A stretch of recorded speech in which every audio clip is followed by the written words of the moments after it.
أعوذ بالله من الشيطان الرجيم. واعلموا أنما غنمتم من شيء فأن لله خمسه وللرسول ولذي القربى واليتامى والمساكين وابن السبيل إن كنتم آمنتم بالله وما أنزلنا على عبدنا يوم الفرقان يوم التقى الجمعان والله على كل شيء قدير.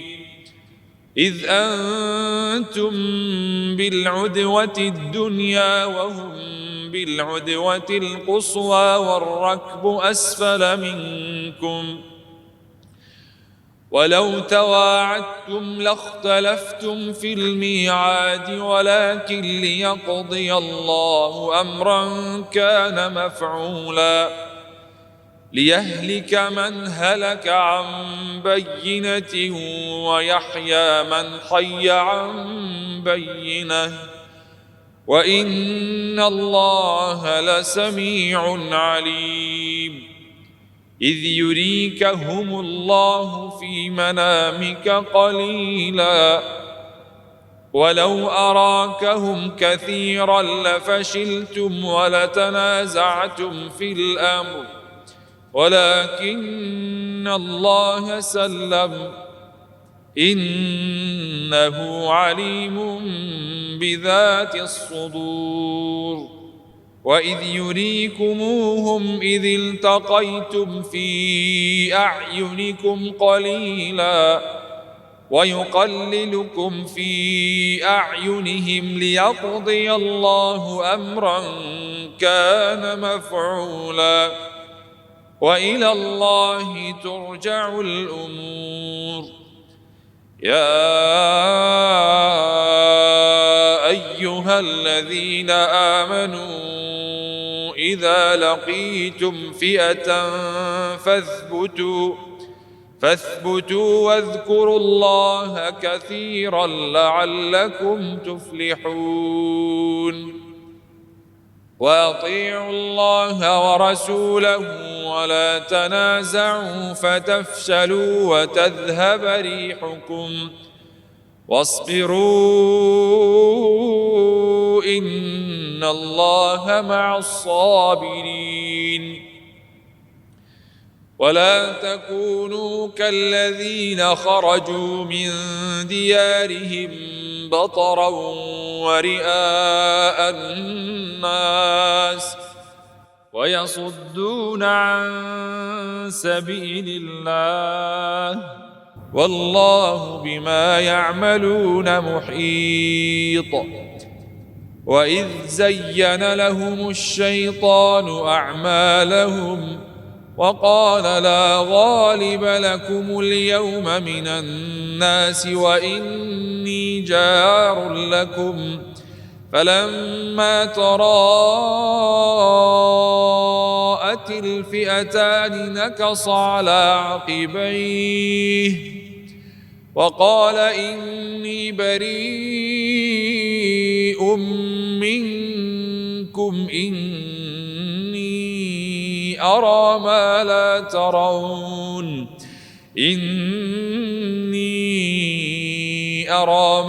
ترون إني أخاف الله والله شديد العقاب. إذ يقول المنافقون والذين في قلوبهم مرض غر هؤلاء دينهم ومن يتوكل على الله فإن الله عزيز حكيم. ولو ترى إذ يتوفى الذين كفروا الملائكة يضربون وجوههم وأدبارهم وذوقوا عذاب الحريق ذلك بما قدمت أيديكم وأن الله ليس بظلام للعبيد. كدأب آل فرعون والذين من قبلهم كفروا بآيات الله فأخذهم الله بذنوبهم إن الله قوي شديد العقاب. ذلك بأن الله لم يك مغيرا نعمة أنعمها على قوم حتى يغيروا ما بأنفسهم وأن الله سميع عليم. كدأب آل فرعون والذين من قبلهم كذبوا بآيات ربهم فأهلكناهم بذنوبهم وأغرقنا آل فرعون وكل كانوا ظالمين. إن شر الدواب عند الله الذين كفروا فهم لا يؤمنون. الذين عاهدت منهم ثم ينقضون عهدهم في كل مرة وهم لا يتقون. فإما تثقفنهم في الحرب فشرد بهم من خلفهم لعلهم يذكرون. وإما تخافن من قوم خيانة فانبذ إليهم على سواء إن الله لا يحب الخائنين.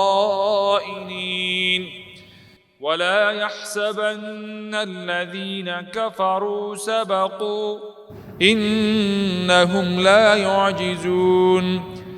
وأعدوا لهم ما استطعتم من قوة ومن رباط الخيل ترهبون به عدو الله وعدوكم وآخرين من دونهم لا تعلمونهم الله يعلمهم.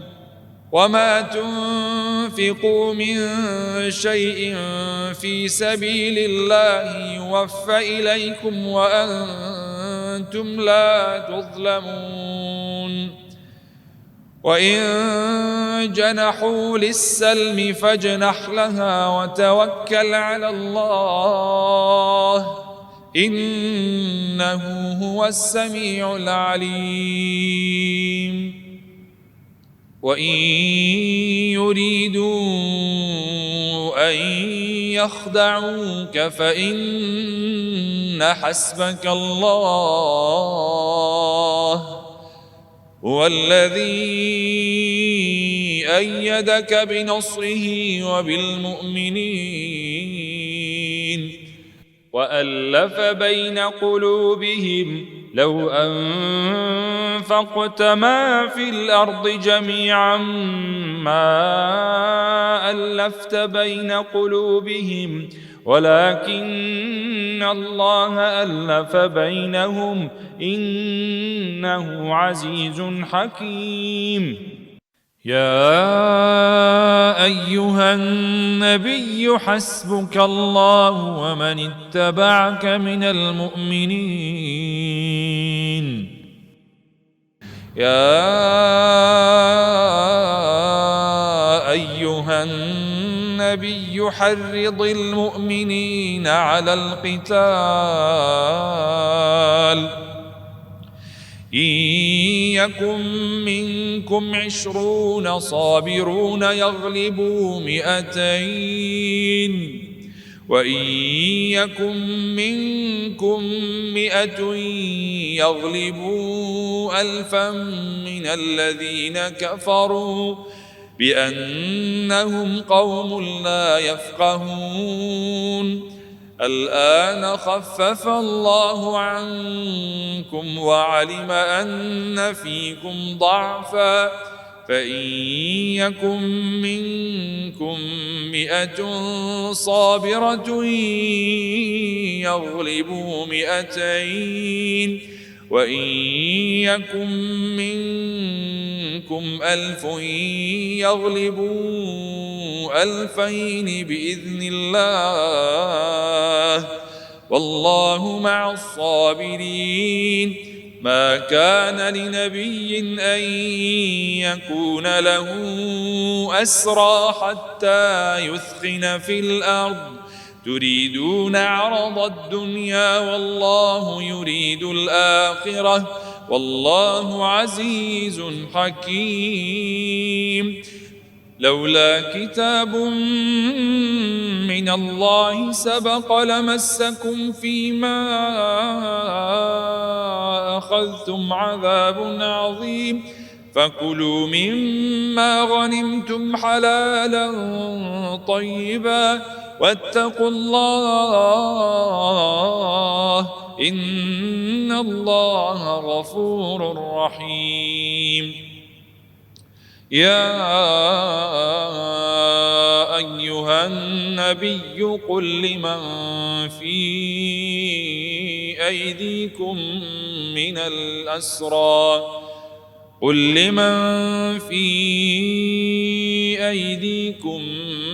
الأسرى إن يعلم الله في قلوبكم خيرا يؤتكم خيرا مما أخذ منكم ويغفر لكم والله غفور رحيم. وإن يريدوا خيانتك فقد خانوا الله من قبل فأمكن منهم والله عليم حكيم. إن الذين آمنوا وهاجروا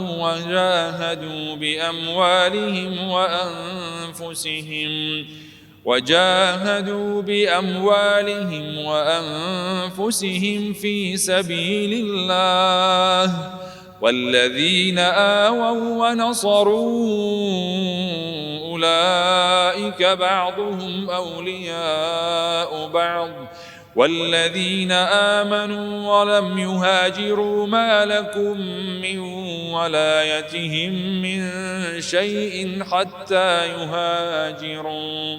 وإذ استنصروكم في الدين فعليكم النصر إلا على قوم بينكم وبينهم ميثاق والله بما تعملون بصير.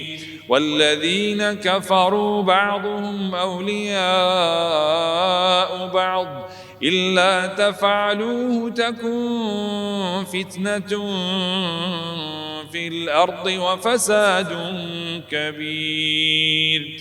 والذين آمنوا وهاجروا وجاهدوا في سبيل الله والذين آووا ونصروا أولئك هم المؤمنون حقا لهم مغفرة ورزق كريم. والذين آمنوا من بعد وهاجروا وجاهدوا معكم فأولئك منكم وأولو الأرحام بعضهم أولى ببعض في كتاب الله إن الله بكل شيء عليم. براءة من الله ورسوله إلى الذين عاهدتم من المشركين فسيحوا في الأرض 4 أشهر واعلموا أنكم غير معجز الله وأن الله مخزي الكافرين. وأذان من الله ورسوله إلى الناس يوم الحج الأكبر أن الله بريء من المشركين ورسوله، فإن تبتم فهو خير لكم، وإن توليتم فاعلموا أنكم غير معجز الله، وبشر الذين كفروا بعذاب أليم. إلا الذين عاهدتم من المشركين ثم لم ينقصوكم شيئا ولم يظاهروا عليكم أحدا فأتموا إليهم عهدهم إلى مدتهم، إن الله يحب المتقين.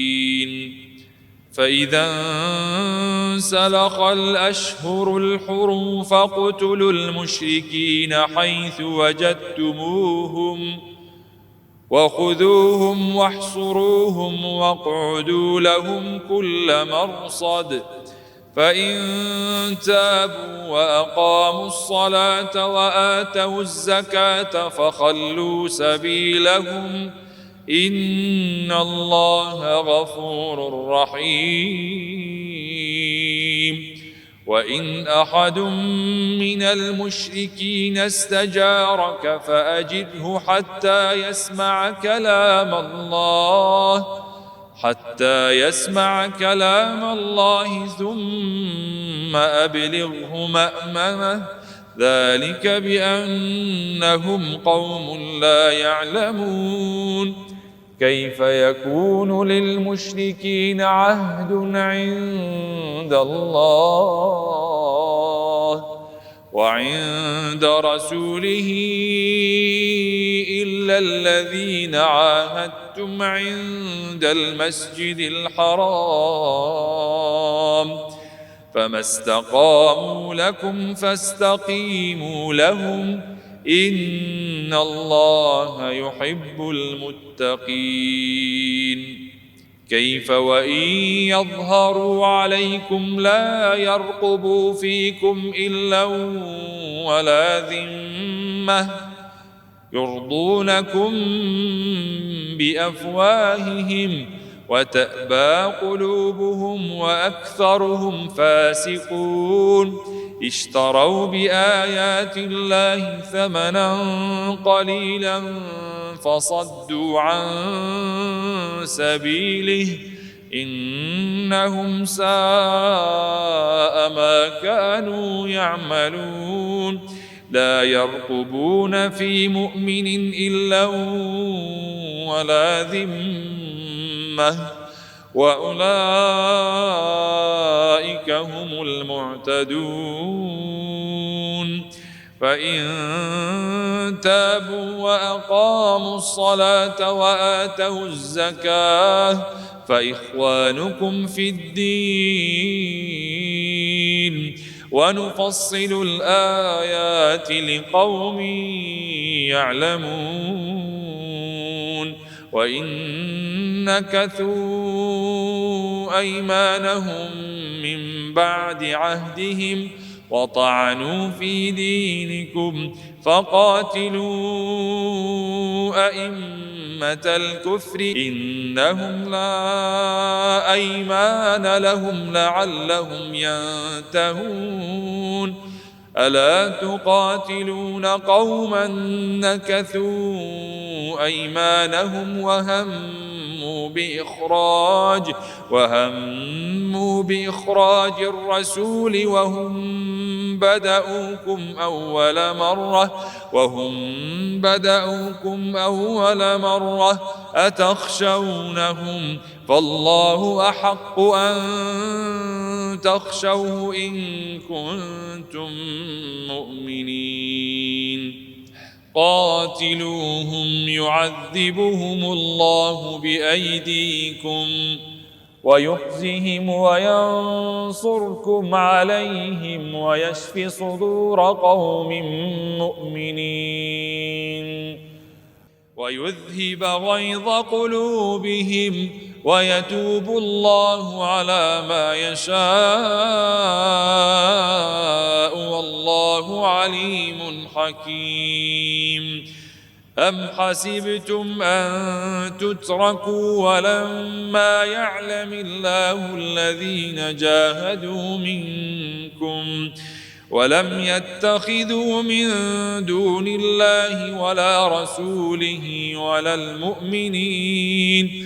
المؤمنين وليجة والله خبير بما تعملون. ما كان للمشركين أن يعمروا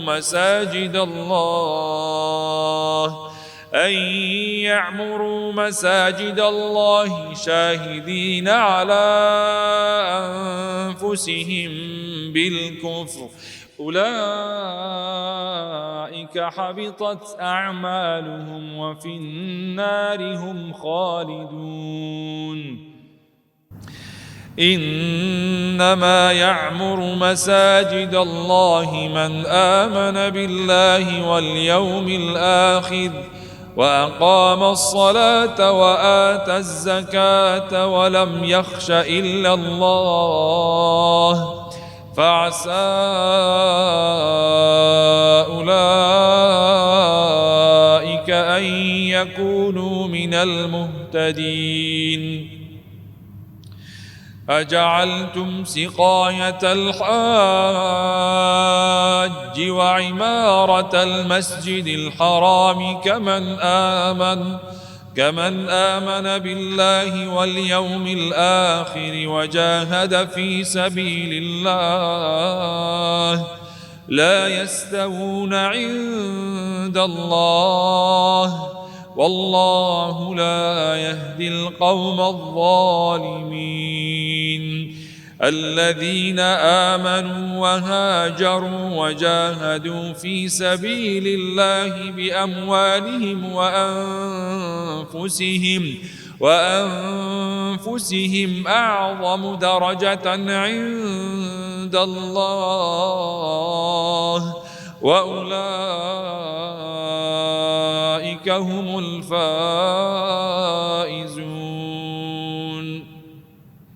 يبشرهم ربهم برحمة منه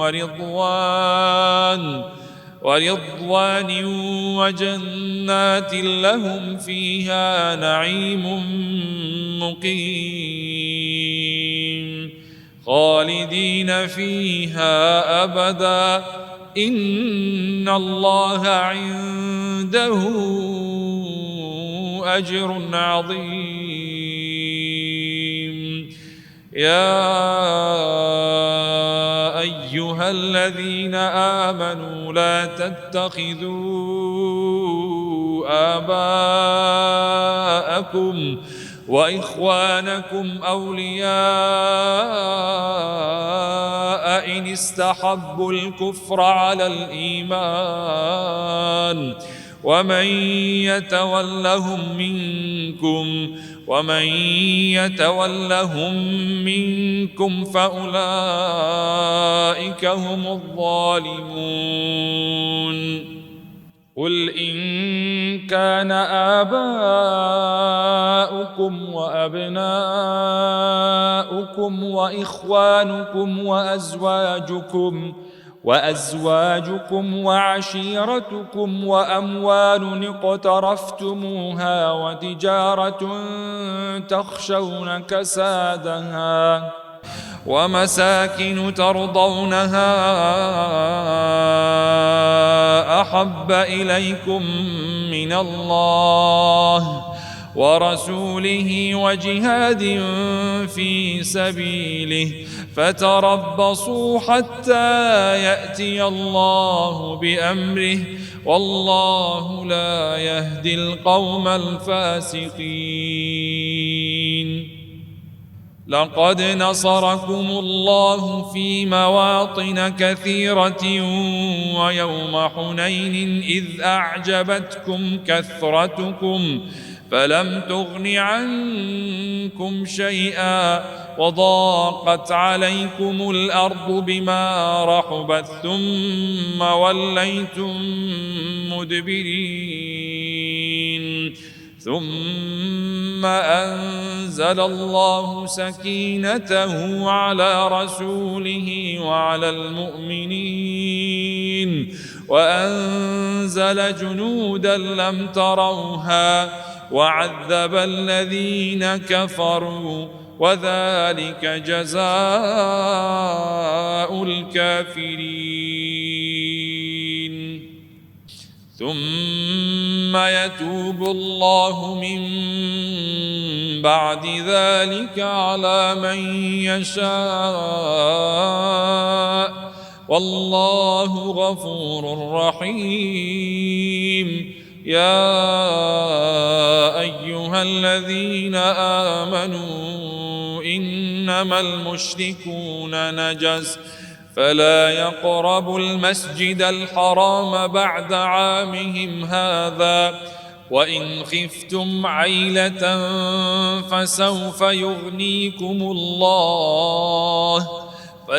يغنيكم الله من فضله إن شاء إن الله عليم حكيم قاتلوا الذين لا يؤمنون بالله ولا باليوم الآخر ولا يحرمون ما حرم الله ورسوله ولا يدينون دين الحق من الذين أوتوا الكتاب حتى يعطوا الجزية عن يد وهم صاغرون وقالت اليهود عزير ابن الله وقالت النصارى المسيح ابن الله ذلك قولهم بأفواههم يضاهئون قول الذين كفروا من قبل قاتلهم الله أنى يؤفكون اتخذوا أحبارهم ورهبانهم أربابا من دون الله والمسيح ابن مريم وما أمروا إلا ليعبدوا إلها واحدا لا إله إلا هو سبحانه عما يشركون يريدون أن يطفئوا نور الله بأفواههم ويأبى الله إلا أن يتم نوره ولو كره الكافرون هو الذي أرسل رسوله بالهدى ودين الحق ليظهره على الدين كله ولو كره المشركون يا أيها الذين آمنوا إن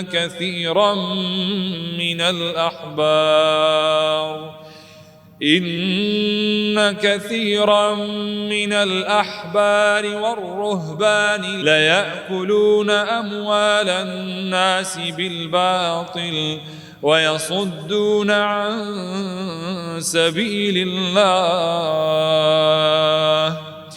والذين يكنزون الذهب والفضة ولا ينفقونها في سبيل الله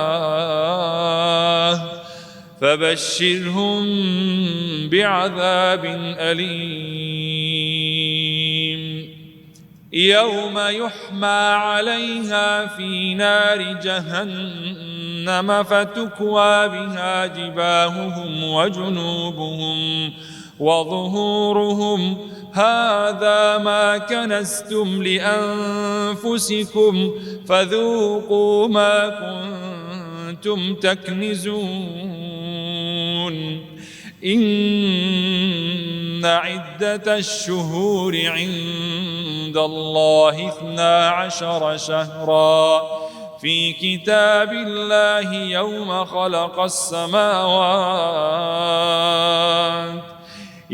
خلق السماوات والأرض منها 4 حرم ذلك الدين القيم فلا تظلموا فيهن أنفسكم وقاتلوا المشركين كافة كما يقاتلونكم كافة واعلموا أن الله مع المتقين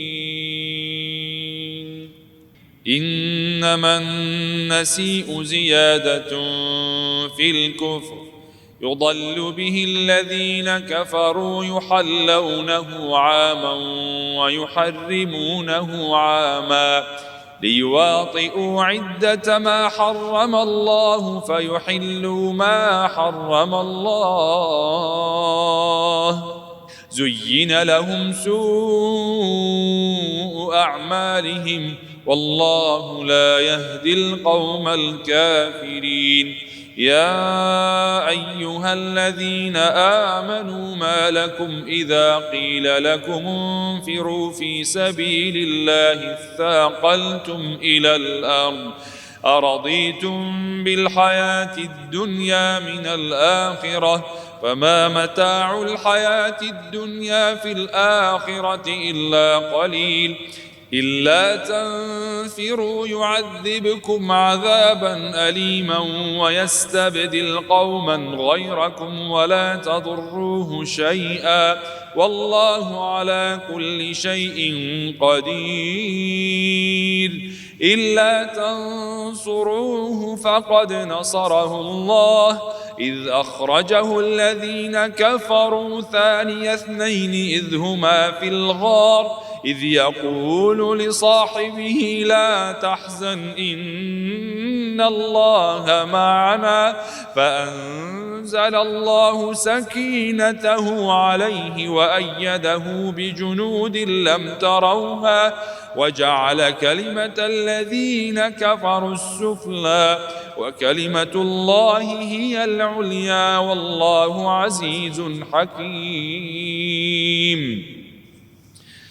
انفروا خفافا وثقالا وجاهدوا بأموالكم وأنفسكم في سبيل الله ذلكم خير لكم إن كنتم تعلمون لو كان عرضا قريبا وسفرا قاصدا لاتبعوك ولكن بعدت عليهم الشقة وسيحلفون بالله لو استطعنا لخرجنا معكم يهلكون أنفسهم والله يعلم إنهم لكاذبون عفى الله عنك لم أذنت لهم حتى يتبين لك الذين صدقوا وتعلم الكاذبين لا يستأذنك الذين يؤمنون بالله واليوم الآخر أن يجاهدوا بأموالهم وأنفسهم والله عليم بالمتقين إنما يستأذنك الذين لا يؤمنون بالله واليوم الآخر وارتابت قلوبهم فهم في ريبهم يترددون ولو أرادوا الخروج لأعدوا له عدة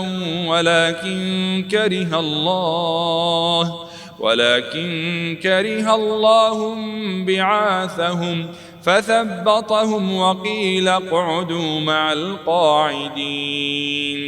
لو خرجوا فيكم ما زادوكم إلا خبالا ولأوضعوا خلالكم يبغونكم الفتنة وفيكم سماعون لهم والله عليم بالظالمين.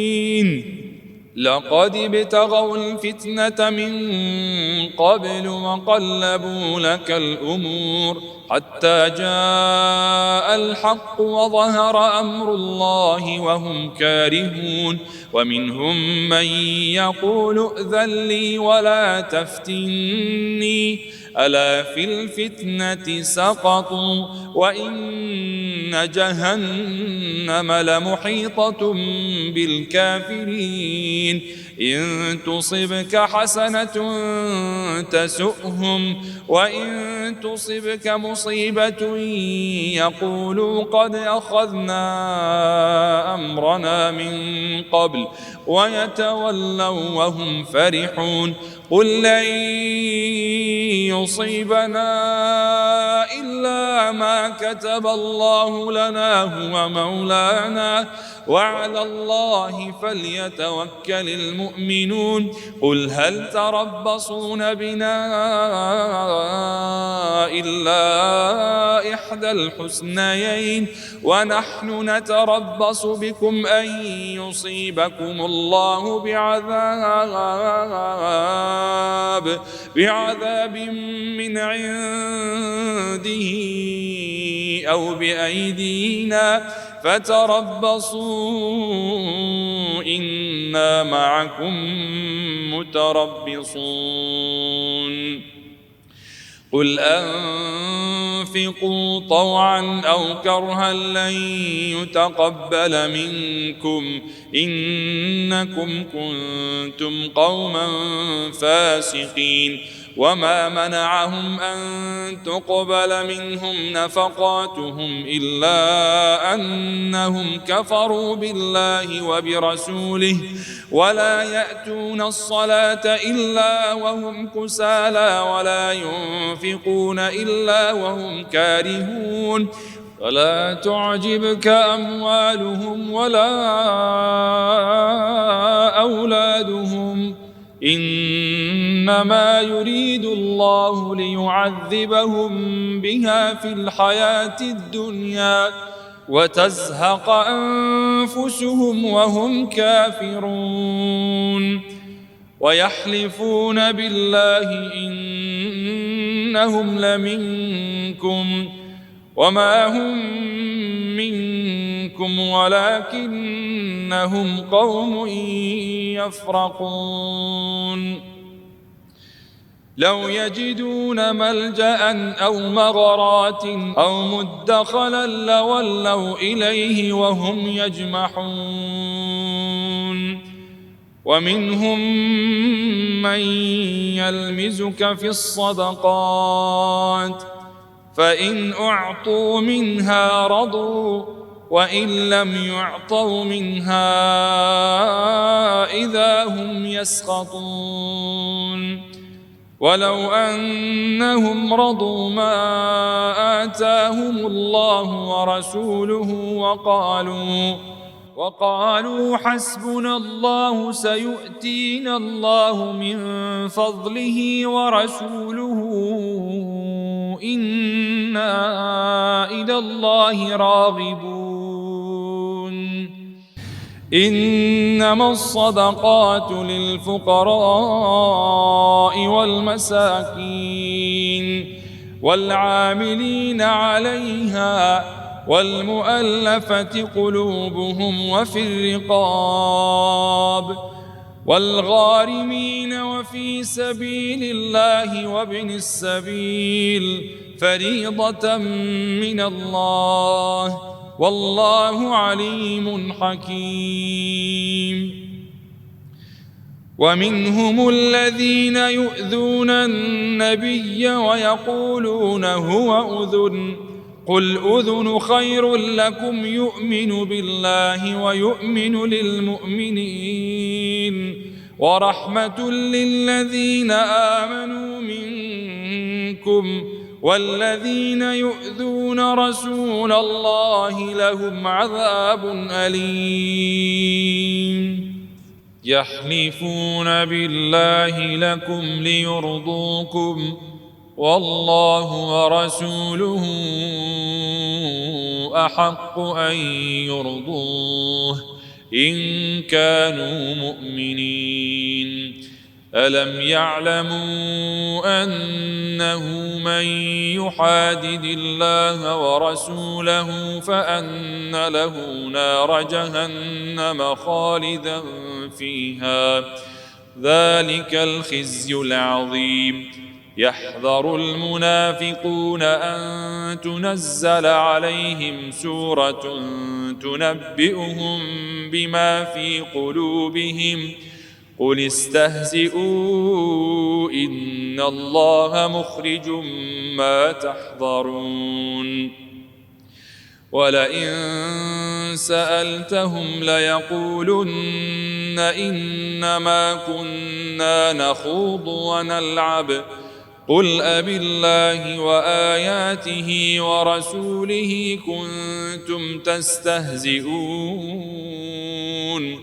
لا تعتذروا قد كفرتم بعد إيمانكم إن نعف عن طائفة منكم نعذب طائفة بأنهم كانوا مجرمين المنافقون والمنافقات بعضهم من بعض يأمرون بالمنكر وينهون عن المعروف ويقبضون أيديهم نسوا الله فنسيهم إن المنافقين هم الفاسقون وعد الله المنافقين والمنافقات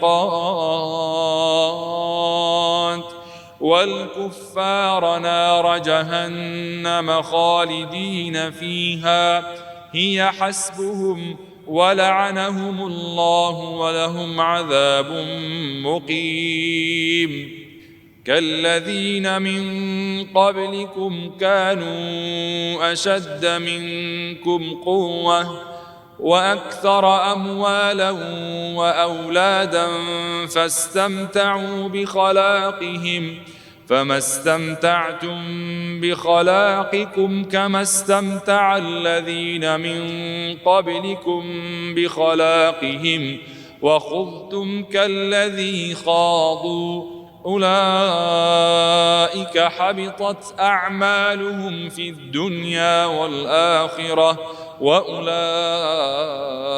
هم الخاسرون ألم يأتهم نبأ الذين من قبلهم قوم نوح وعاد وثمود وقوم إبراهيم وأصحاب مدين والمؤتفكات أتتهم رسلهم بالبينات فما كان الله ليظلمهم ولكن كانوا أنفسهم يظلمون والمؤمنون والمؤمنات بعضهم أولياء بعض يأمرون بالمعروف وينهون عن المنكر ويقيمون الصلاة ويؤتون الزكاة ويطيعون الله ورسوله أولئك سيرحمهم الله إن الله عزيز حكيم وعد الله المؤمنين والمؤمنات جنات تجري من تحتها الأنهار خالدين فيها ومساكن طيبة في جنات عدن ورضوان من الله أكبر، ذلك هو الفوز العظيم. يا أيها النبي جاهد الكفار والمنافقين واغلظ عليهم، ومأواهم جهنم وبئس المصير. يحلفون بالله ما قالوا ولقد قالوا كلمة الكفر وكفروا بعد إسلامهم وهموا بما لم ينالوا، وما نقموا إلا أن أغناهم الله ورسوله من فضله، فإن يتوبوا يك خيرا لهم، وإن يتولوا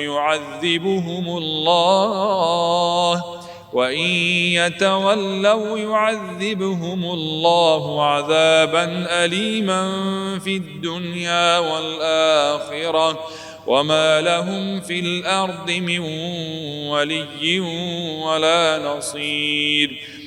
ومنهم من عاهد الله لئن آتانا من فضله لنصدقن ولنكونن من الصالحين، فلما آتاهم من فضله بخلوا به وتولوا وهم معرضون، فأعقبهم نفاقا في قلوبهم إلى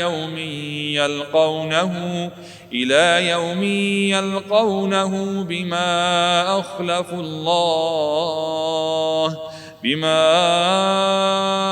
أخلفوا الله ما وعدوه وبما كانوا يكذبون.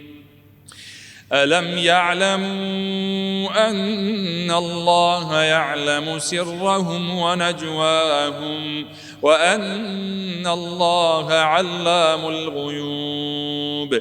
الذين يلمزون المطوعين من المؤمنين في الصدقات والذين لا يجدون إلا جهدهم فيسخرون منهم سخر الله منهم ولهم عذاب أليم. استغفر لهم أو لا تستغفر لهم، إن تستغفر لهم 70 مرة فلن يغفر الله لهم، ذلك بأنهم كفروا بالله ورسوله، والله لا يهدي القوم الفاسقين. فرح المخلفون بمقعدهم خلاف رسول الله وكرهوا أن يجاهدوا بأموالهم وأنفسهم في سبيل الله، وقالوا لا تنفروا في الحر، قل نار جهنم أشد حرا لو كانوا يفقهون. فليضحكوا قليلا وليبكوا كثيرا جزاء بما كانوا يكسبون. فإن رجعك الله إلى طائفة منهم فاستأذنوك للخروج فقل لن تخرجوا معي أبدا ولن تقاتلوا معي عدوا، إنكم رضيتم بالقعود أول مرة فاقعدوا مع الخالفين، ولا تصل على أحد منهم مات أبدا ولا تقم على قبره، إنهم كفروا بالله ورسوله وماتوا وهم فاسقون. ولا تعجبك أموالهم وأولادهم، إنما يريد الله أن يعذبهم بها في الدنيا وتزهق أنفسهم وهم كافرون. وإذا أنزلت سورة أن آمنوا بالله وجاهدوا مع رسوله استأذنك أولو الطول منهم وقالوا ذرنا نكن مع القاعدين. رضوا بأن يكونوا مع الخوالف وطبع على قلوبهم فهم لا يفقهون. لكن الرسول والذين آمنوا معه جاهدوا بأموالهم وأنفسهم وأولئك لهم الخيرات وأولئك هم المفلحون. أعد الله لهم جنات تجري من تحتها الأنهار خالدين فيها ذلك الفوز العظيم. وجاء المعذرون من الأعراب ليؤذن لهم وقعد الذين كذبوا الله ورسوله سيصيب الذين كفروا منهم عذاب أليم. ليس على الضعفاء ولا على المرضى ولا على الذين لا يجدون ما ينفقون حرج إذا نصحوا لله ورسوله ما على المحسنين من سبيل والله غفور رحيم. ولا على الذين إذا ما أتوك لتحملهم قلت لا أجد ما أحملكم عليه تولوا وأعينهم تفيض من الدمع حزنا ألا يجدوا ما ينفقون.